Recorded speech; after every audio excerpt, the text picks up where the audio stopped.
Hi வணக்கம், welcome to Soumya உலகம். இன்றைக்கி மைதா பிஸ்கெட்டு அப்படி இல்லைன்னா கலாகலான்னு சொல்லுவாங்க. இதை தான் நம்ம செய்ய போகிறோம். சின்னவங்கலேருந்து பெரியவங்க வரைக்கும் விரும்பி சாப்பிட்ற ஒரு பிஸ்கெட்டு. ஒரு மாதம் ஆனாலும் கெட்டு போகாது. நல்லா ஏர்டைட் பாக்ஸில் போட்டு வச்சிட்டோம்னா, காற்று போகாமல் வச்சிட்டோம்னா சாப்பிட்றதுக்கு பல்லுக்கு நல்லா சாஃப்டாக இருக்கும். வாங்க இதை எப்படி செய்கிறதுன்னு பார்க்கலாம்.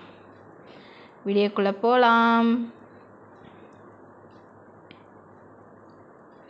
இந்த கிண்ணத்தில் 2 கிண்ணம் நான் மைதா சேர்க்குறேன். அதே கிண்ணத்துலேயே 1 கிண்ணம் சர்க்கரை சுகர் கொஞ்சம் கம்மியாக வேணும் அப்படின்னா 3/4 கிண்ணம் சேர்த்துக்குங்க. நான் 1 கிண்ணம் ஃபுல்லாக சேர்த்துருக்கேன். அதிலே ஒரு 4 ஏலக்காவையும் சேர்த்து அரைச்சிடலாம். ஏலக்காய் பவுட்ரு இருந்தாலும் பரவாயில்ல, ஏலக்காய் பவுட்ரு சேர்த்துக்குங்க. இப்போ இதில் கொஞ்சம் கிறிஸ்பியும் செவந்து வர்றதுக்கும் சாஃப்ட்னஸுக்கும் ஒரு 1/4 ஸ்பூனு சோட்டா மாவும் இனிப்பு கூட்டி கொடுக்கறதுக்காக உப்பும் சேர்த்துருக்கேன். இப்போ நம்ம மெஷர் பண்ண அந்த கிண்ணத்தில் 1/4 கிண்ணம் நெய் உருக்கி ஊற்றிருக்கேன். நெய் தான் ஊற்றணும்னு இல்லை, எண்ணெயும் காய்ச்சி ஊற்றிக்கலாம். எண்ணெய், வெண்ணெய் எது வேணாலும் சேர்த்துக்கலாம். இப்போ இது நல்லா ஃபஸ்ட்டு அந்த நெய் சூடாக ஊற்றுனதுனால நான் கரண்டி காம்பில் திருப்பிட்டு பேக் சைடு விட்டு அதை நல்லா ஃபஸ்ட்டு கலரி விட்டுடுறேன். அந்த சூடு ஆறுனதுக்கப்புறமா கை வச்சு கலரிக்கலாம். கை வச்சு நல்லா பிசைஞ்சி ஃபுல்லாக நல்லா அந்த எண்ணெய், அந்த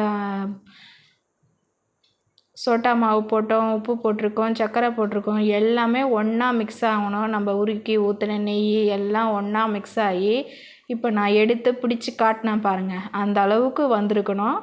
இப்போ தண்ணி கொஞ்சம் கொஞ்சமாக தெளித்து சேர்த்துக்குங்க.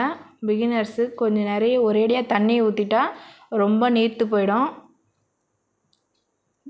ஏன்னா சுகர் சேர்த்துருக்கிறதுனால இது இலக்கமாகிட்டு வந்துக்கிட்டே இருக்கும். ஸ்டார்டிங்கில் தெரியாது, அப்புறம் பிசைய இலக்கிக்கிட்டே வரா மாதிரி இருக்கும்.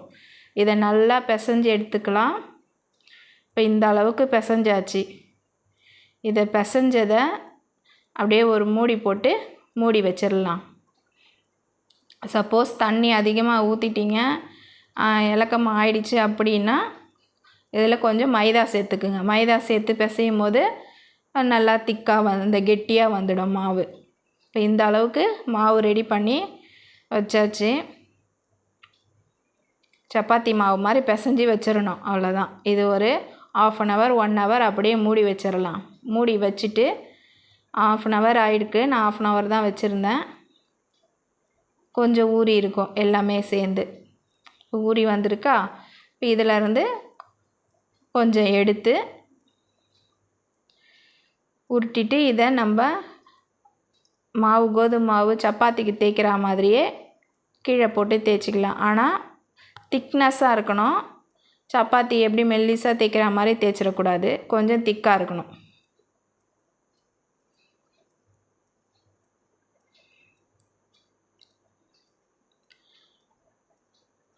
சப்பாத்தி உருட்டுறதுல நல்லா உருட்டிக்கலாம். நல்லா இடம் நல்லா பெருசாக இருந்தது தாராளமாக கொஞ்சம் நிறையவே போட்டு ஒரே டைமே செஞ்சுக்கலாம்.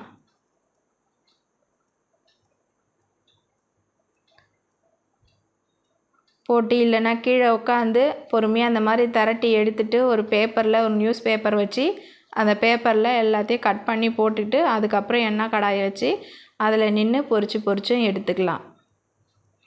ஒரே ஆள் செய்கிற மாதிரி இருந்தால் இந்த மெத்தடை வேணால் செய்யுங்க. ஒரு 2 பேராக இருந்தால் ஒருத்தர் தேய்ச்சி கட் பண்ணி கொடுக்கவும், ஒருத்தர் எண்ணெயில் போட்டு பொரிச்சு எடுக்கவும் சரியாக இருக்கும்.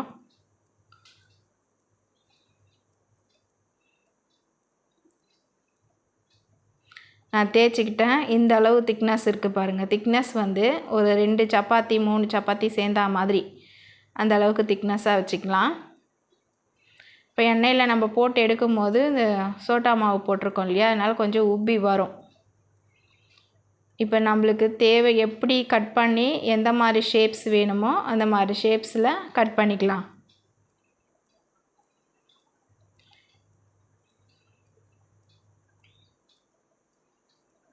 ஃபுல்லாக எல்லாத்தையுமே கட் பண்ணி தனித்தனியாக பீஸாக எடுத்துக்கலாம். நான் பாக்ஸாக கட் பண்ணுறேன், இல்லைன்னா இதை மெல்லிஸாக போட்டு இன்னும் கொஞ்சம் அந்த பாக்ஸ் வந்து கொஞ்சம் பெரிய பாக்ஸாக போட்டு பெருசாகவும் எடுக்கலாம். எப்படி வேணாலும் எடுக்கலாம். இப்படி தான் எடுக்கணுன்றது இல்லை.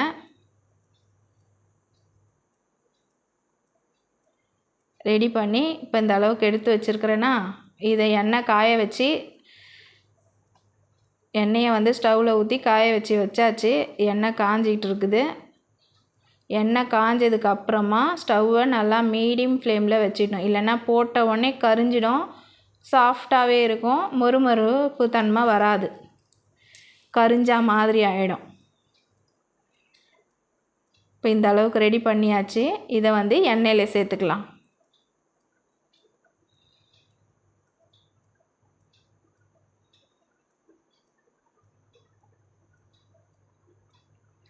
எண்ணெயில் இப்படி ஒன்று ஒன்றா எடுத்து போடும்போது எண்ணெய் வந்து கையில் தெறிக்கிற மாதிரி இருந்ததுன்னா அந்த தட்டுலேயே கூட ஒரு கரண்டி வச்சு அப்படியே தள்ளி விடுங்க.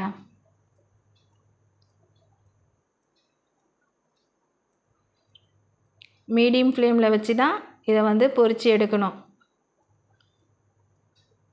நல்லா கலர் இந்த அளவுக்கு சேஞ்ச் ஆகி வரணும். எடுக்கும் போது வந்து சாஃப்டாக இருக்கிற மாதிரி தான் இருக்கும். கொஞ்சம் அந்த சூடு எல்லாம் ஆறினதுக்கப்புறம் தான் இது வந்து நல்லா மொறுன்னு வரும்.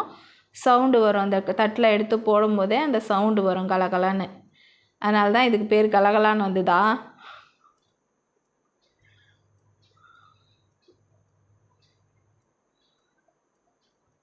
இதெல்லாம் கொஞ்சம் பெரிய பீஸாக போட்டேன் நான்.